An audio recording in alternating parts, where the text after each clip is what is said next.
yeah, just to go ahead and come to some type of like not a fully formed analysis, but kind of quick and dirty analysis of the game thus far, and also being 30 plus hours in.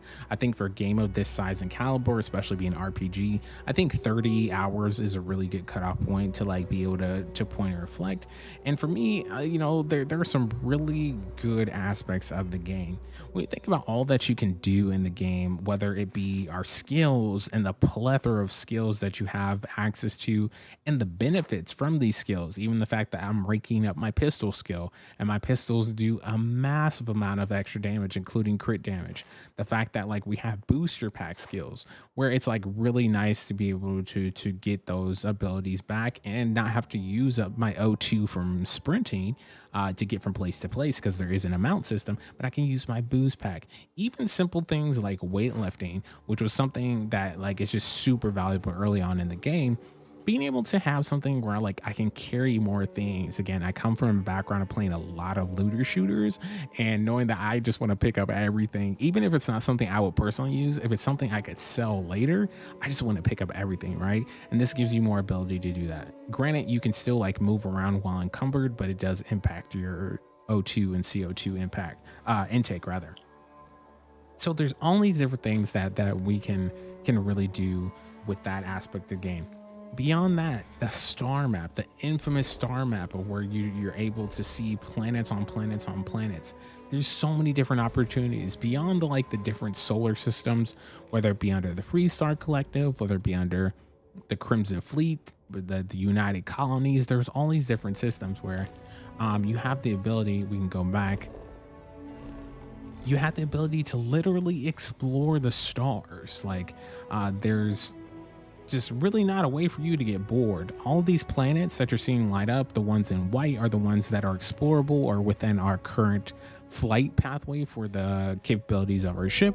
The red ones are still to be explored, but again, we can explore them in due time. Again, they're much significantly higher level, but they're available to do that. So there's just so many different possibilities that we can engage in, looking at all these dots. And again, this is just one of the systems, knowing the fact that there's still places we haven't explored yet.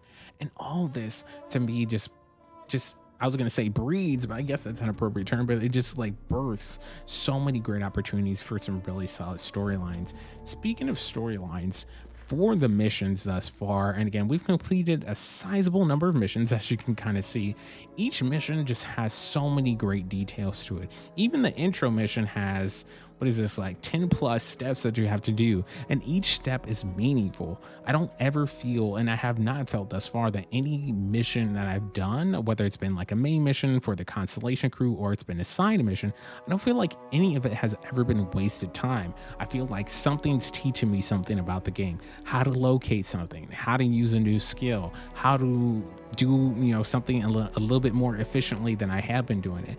And especially this whole storyline where we find the Star Eagle and we become a part of the Free Star Collective, to me, granted it's like an optional one, I don't think you have to do it, but to me, obviously getting the Star Eagle spaceship was the kind of key reward there, because we needed a better spaceship.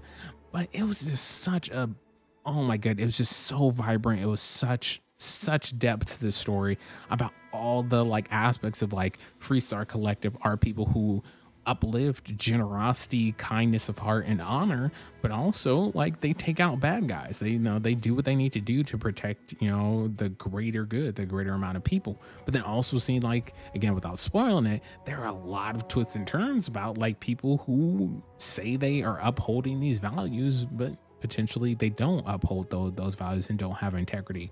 There's so many different aspects of that, and we learn how to combat fight, and we learn how to like use different types of weapons, pistols, shotguns, lasers, so many different things.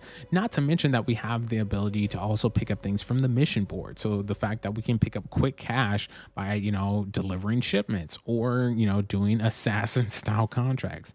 So all of these things for me, again, whether it's a main mission, whether it's faction, whether it's miscellaneous, whether it's something for a specific mission, all of these have just a different piece of the puzzle that for me makes up the whole of the game. And so when people are just focusing on the main missions and just kind of blazing through those, I feel like you miss so much of the game because it only tells one dimension, one aspect of the story. Now, beyond those pieces, having that, again, we do have to talk about the ships. I've made my thoughts known on the ship on Twitter. If you follow me on Twitter, I also have a quick video about it, probably today or tomorrow, whenever I get that out. But again, I love the combat system. I love how intricate you can get with your ships and how detailed you can get. But this, again, Star Eagle being the ship that you get from the Freestar Collective quest line, which is about 6 to 8 hours, depending on how you play it and what decisions you make. But it's a long quest line, but it's so juicy with storyline. And it's a very valuable ship. It's served me very well since I completed that. That's all well and good, but look how terrible the intro ship is. Now, granted, I did upgrade the cargo bay to hold more things, but outside of that, this is an outright terrible ship. It's a heavy ship. It doesn't have really good fighting capabilities. It doesn't have a really good engine. The shields are terrible, and it's just really not a good use of your time. So why Bethesda thought it was right to give you this ship, and especially it just has so low value. I did change the color a little bit just so it looked a little bit cuter, so it made me feel a little better. But the fact is, I played 26 hours of this game. I'm currently at 30 plus hours, but 26 hours of this game I had to play with this ship. And it was a terrible ship, and all of the space combat, I kept dying. It was not a fun experience. So again, if there was one pain point, it's the fact that Bethesda, again, the combat itself, well thought out. The different details with the ship, well thought out. But giving us this poor of a spaceship out the gate, which is bad, and it just feels very jarring. It makes you almost want to quit the game. If I wasn't so interested in the storylines and I was somebody who was mainly there for like the combat, the action, the missions where you get to kill people, then I probably would have maybe put the game down by now. Mainly because of this. It's that big of a factor that you have to deal with the spaceship that impedes your progress on the game. Now, if we earned credits faster and could afford better ships, if there are, I mean, even at base, if this ship was just had better stats, especially in terms of a better shield and having better offensive capabilities, I think, I wouldn't be here with the kind of, perspective I have. But honestly, what keeps this game at a level of like a 9 out of 10, or really even like 8.5 out of 10 versus a 10 out of 10, is the space combat components of this. Everything else to me is actually super on par for the quality of what we would expect for Bethesda from a AAA title, and especially from a title of this scale and scope with all the bells and whistles that it has. Which leads us to inventory. So inventory is a very unique experience. If you play any RPG or just really just any game in particular, it's your kind of standard experience of being able to like have the different weapons that you carry on you. You have the stuff in your inventory. You have swords. You have laser rifles. You have shotguns. You have like SMGs. You have all different things. You have pistols. You have all different things that you have capabilities to. And obviously gold is the highest in terms of damage rating. But then also you have the ability to have other weapons. Like I have this gray level rifle, but it also puts in work. It's one of my favorite sniper rifles to go to. Note that I can favorite it. So we have that ability. We have the ability to also do quests, that the fact that I have this really cool gear from the Mantis questline, which honestly was one of the best quest lines next to the Star Eagle questline, given the fact that I actually stumbled into the Mantis just clearing out a random, I'm not going to say on what planet, but I was just clearing out a outpost to loot and get resources, and I stumbled on this quest. And so the fact that like there's those really cool aspects of the game that you're able to just like stumble upon really great stories, because the stories are so layered into the game experience itself. Knowing that like we have this gear, and maybe the gear style isn't your thing, but if you're looking at the side and you can kind of see the benefits that it has, you can see that it's really top tier gear. Obviously, you can still collect other gear if you want, You know, if there's other things that you want, maybe aesthetic wise or whatever the case is. But again, ultimately, the fact is it's your choice. However, you want to build out your kit of supplies, it's totally up to you. So again, we have the gear, you have the wearables under your spacesuit, you have throwables, you have grenades, you have your ammo, you have aid.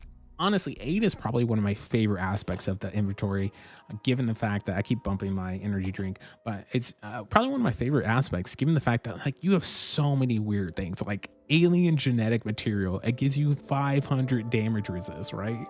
That's bananas. Alien pie, antibiotics, battle stem. You have all these different things, and for me, the thought that they put into this, the intention they put into this, for me was really cool. That when you actually dive deep into all these things, obviously you have to be aware of your mass and how much you're carrying at any given time.